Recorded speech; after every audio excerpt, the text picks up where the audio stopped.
जय श्री कृष्ण दोस्तों, हर हर महादेव। मैं पूनम पांडे आप सभी लोगों का शक्ति कुंज चैनल पे बहुत बहुत स्वागत करती हूँ। कार्तिक मास के शुक्ल पक्ष की एकादशी को देव उठनी एकादशी और प्रबोधिनी एकादशी के नाम से जाना जाता है। यह एकादशी बहुत ही महत्वपूर्ण होती है क्योंकि जो भी व्यक्ति प्रत्येक महीने की प्रत्येक एकादशियों का अर्थात सभी एकादशियों का व्रत नहीं करते हैं, वह भी जो है देव उठनी एकादशी का व्रत अवश्य ही करते हैं, क्योंकि इस दिन जो है देव हमारे जागृत होते हैं। भगवान श्री हरि नारायण अपनी 4 महीने की योग निद्रा से जो है इस दिन वो जागृत होते हैं और इनकी जो ये 4 महीने की योग निद्रा होती है इसे चातुर्मास कहा जाता है। और इनकी जो योग निद्रा है वह आषाढ़ मास के शुक्ल पक्ष की देवशयनी एकादशी से प्रारंभ होती है और कार्तिक मास के शुक्ल पक्ष की एकादशी, जिसे हम सभी लोग देव उठनी एकादशी कहते हैं, इस दिन वह समाप्त हो जाती है। तो इन 4 महीनों में देखिए सभी मांगलिक कार्य बंद होते हैं। तो जैसे शादी विवाह, मुंडन संस्कार, जनेऊ संस्कार, गृह प्रवेश आदि जितने भी मांगलिक कार्य अभी तक बंद थे, तो इस दिन से देव उठनी एकादशी से वो पुनः जो है प्रारंभ हो जाते हैं, क्योंकि हमारे जो देव हैं वह जागृत हो चुके हैं। और इस दिन जो है तुलसी विवाह भी संपन्न कराया जाता है। तो तुलसी विवाह जो है देव उठनी एकादशी से लेकर कार्तिक पूर्णिमा तक हर व्यक्ति जो है अपनी सुविधा अनुसार जो इसको संपन्न करता है। देव उठनी एकादशी 1000 अश्वमेध यज्ञ और 100 राजसूय यज्ञ के समान फल प्रदान करता है। इस एकादशी की बहुत ही ज्यादा महिमा है, इसलिए प्रत्येक व्यक्ति को यह एकादशी का व्रत अवश्य ही करना चाहिए। इसके महात्म्य में बताया गया है कि अगर कोई व्यक्ति देव उठनी एकादशी का व्रत नहीं करता है तो उसके द्वारा किए गए जो जितने पुण्य होते हैं सभी जो है व्यर्थ हो जाते हैं। ऐसे ही अगर कोई व्यक्ति जो होता है कार्तिक के नियमों का पालन नहीं कर रहा होता है, पूरे महीने कार्तिक का स्नान नहीं कर पा रहा, दीपदान आदि नहीं कर पा रहा होता है, तो ऐसे व्यक्ति देव उठनी एकादशी से लेकर कार्तिक पूर्णिमा तक जो है वह कार्तिक के नियमों का पालन करते हैं। इसी प्रकार जो भी व्यक्ति चातुर्मास के नियमों का पालन कर रहे होते हैं, किसी भी प्रकार का वो संकल्प लिए रहते हैं कि इस चीज़ का मैं परित्याग कर रहा हूँ, कि 4 महीने में इस चीज़ का परित्याग कर दिया, या फिर 4 महीने में इस चीज़ को मैं करूँगा। अगर इस तरीके का कोई भी उनका 4 महीने का कोई भी संकल्प चल रहा होता है तो इस दिन जो है वह संकल्प बंद हो जाता है, अर्थात इस दिन जो संकल्प उनका पूर्ण हो जाता है। अगर किसी व्यक्ति को जो है वह संकल्प आगे भी कंटिन्यू करना है तो ऐसे में जो है उस दिन उसको ब्रेक दे देना है। उसके पश्चात आप 1-2 दिन का गैप करके पुनः उसको चालू कर सकते हैं, क्योंकि संकल्पित अगर कोई कार्य होता है कोई खास समय के लिए, जैसे 4 महीने का संकल्प लिया गया है तो उसमें 1-2 दिन का ब्रेक अवश्य होना चाहिए। उसके पश्चात पुनः उसे आप शुरू कर सकते हैं। तो कहने का तात्पर्य है कि यह जो देव उठनी एकादशी है ये बहुत ही कई मायनों में बहुत ही ज़्यादा महत्वपूर्ण होती है, क्योंकि इस दिन से देखिए सभी मांगलिक कार्य प्रारंभ हो जाते हैं। इस दिन तो तुलसी विवाह संपन्न कराया जाता है। जो भी लोग कार्तिक के नियमों का पालन किसी कारण से नहीं कर पाते हैं तो इस दिन से वो कार्तिक के नियमों का पालन प्रारंभ कर देते हैं। इस दिन जो है चातुर्मास के जो नियम अभी तक जो फॉलो कर रहा होता है, चातुर्मास का नियम उसका वो पूर्ण हो जाता है। तो सब मिला के यह जो दिन होता है बहुत ही महत्वपूर्ण माना जाता है। आइए जानते हैं कि 2025 में यह देव उठनी एकादशी कब मनाई जाएगी। तो कार्तिक शुक्ल पक्ष की एकादशी तिथि का प्रारंभ 1 नवंबर दिन शनिवार की सुबह में 9:11 से हो रही है। उसके पश्चात यह एकादशी तिथि पूरे दिन रहेगी, पूरी रात्रि रहेगी और अगले दिन 2 नवंबर दिन रविवार की सुबह में 7:31 पे एकादशी तिथि समाप्त हो जाएगी। उसके पश्चात जो है द्वादशी तिथि प्रारंभ हो जाएगी। तो इस साल 2025 में देव उठनी एकादशी 2 दिनों की मनाई जा रही है, 1 नवंबर दिन शनिवार की और 2 नवंबर दिन रविवार की। इस्कॉन मंदिर में यह एकादशी 2 नवंबर दिन रविवार को मनाई जा रही है और वहां पे इस एकादशी को उत्थान एकादशी के नाम से जाना जाता है।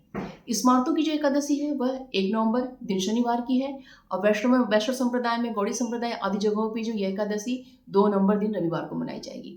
2 नवंबर दिन रविवार को जो है त्रिस्पर्शा महाद्वादशी योग का निर्माण हो रहा है, इसीलिए 2 नवंबर दिन रविवार को जो है महाद्वादशी का व्रत रखा जा रहा है। आइए सबसे पहले ये समझते हैं कि त्रिस्पर्शा महाद्वादशी क्या होती है। ये जो त्रिस्पर्शा महाद्वादशी होती है एक दुर्लभ योग होता है। जब एक ही दिन एकादशी तिथि, द्वादशी तिथि और त्रयोदशी तिथि ये तीनों तिथियां जो है एक ही दिन प्राप्त होती है तो उस दिन त्रिस्पर्शा महाद्वादशी का योग बनता है। तो यह योग तब बनता है जब अरुणोदय काल में अर्थात सूर्योदय के कुछ काल तक जो है एकादशी तिथि रहती है। उसके पश्चात जो है द्वादशी तिथि प्रारंभ हो जाती है और यह द्वादशी तिथि अगले दिन सूर्योदय से पहले ही समाप्त हो जाती है और सूर्योदय के समय में जो है त्रयोदशी तिथि शुरू हो जाती है। तो ऐसे में जो है त्रिस्पर्शा महाद्वादशी का योग का निर्माण होता है और यह अत्यंत ही दुर्लभ योग माना जाता है। तो 2 नवंबर दिन रविवार को जो है ऐसा ही कुछ हो रहा है, क्योंकि 2 नवंबर दिन रविवार को सुबह में 7:31 तक एकादशी तिथि है। उसके पश्चात जो है द्वादशी तिथि प्रारंभ हो जा रही है और यह द्वादशी तिथि अगले दिन अर्थात 3 नवंबर दिन सोमवार की सुबह में ही 5:07 पे द्वादशी तिथि समाप्त हो जा रही है। उसके पश्चात जो है त्रयोदशी तिथि प्रारंभ हो जा रही है।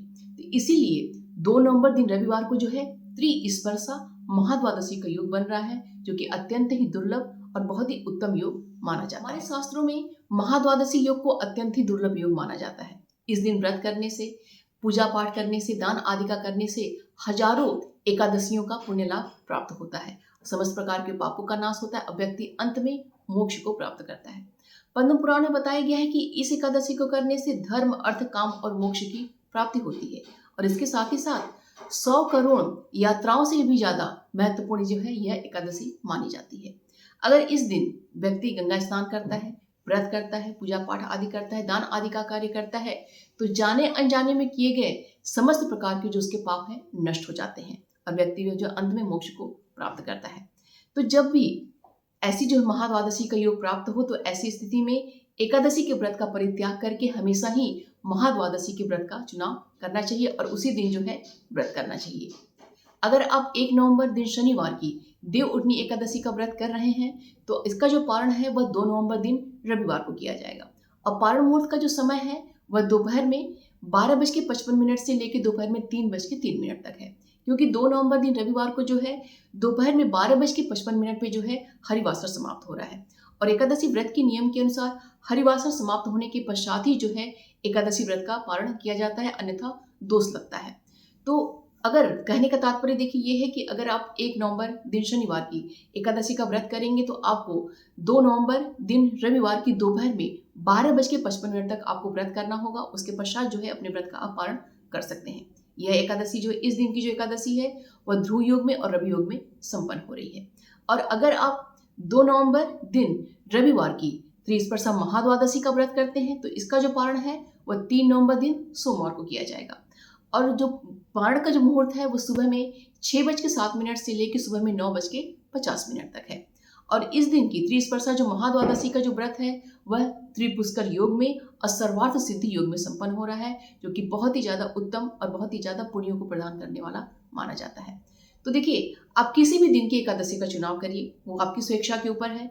1 नवंबर दिन शनिवार की एकादशी का चुनाव करिए या फिर 2 नवंबर दिन रविवार की त्रिस्पर्शा महाद्वादशी के व्रत का चुनाव कीजिए, लेकिन दोनों ही लोगों को जो है दसवीं का जो नियमों का पालन है वह 31 अक्टूबर दिन शुक्रवार को करना होगा। क्योंकि देखिए, आप चाहे 2 तारीख का व्रत करें चाहे 1 तारीख का व्रत करें, लेकिन क्योंकि एकादशी के व्रत में जो है बाल धुलना वर्जित माना जाता है, तो सभी को जो है बाल जो है 31 अक्टूबर दिन शुक्रवार को ही धो लेना चाहिए। नेल्स वगैरह जो भी कट करने हैं उसी दिन कर लेना है। तुलसी पत्र जो तोड़ के रख लेना है उसी दिन रख लेना है, क्योंकि आपको 1 नवंबर और 2 नवंबर दोनों ही दिन जो है तुलसी पत्र नहीं तोड़ना है। तो सभी कार्य जो है शुक्रवार को कर लेने हैं। ब्रह्मचर्य का दोनों ही दिन पालन करना है। व्रत आप किसी भी दिन कीजिए, लेकिन चावल जो है दोनों ही दिन देखिए आप मत खाइएगा, क्योंकि अगर आप 1 तारीख को व्रत कर रहे हैं तो 2 तारीख को देखिए महाद्वादशी है। अगर आप 2 तारीख को व्रत कर रहे हैं तो 1 तारीख को देखिए तो एकादशी का व्रत है। तो दोनों ही दिन जो है चावल का परित्याग करिएगा, दोनों ही दिन जो है बाल नहीं धुलिएगा, दोनों ही दिन जो है तुलसी दल नहीं तोड़िएगा, ठीक है। ब्रह्मचर्य का पालन होना चाहिए। सभी नियम जो है हमको फॉलो करना है। व्रत हम किसी भी दिन करें, वो अपनी सुविधा के ऊपर है।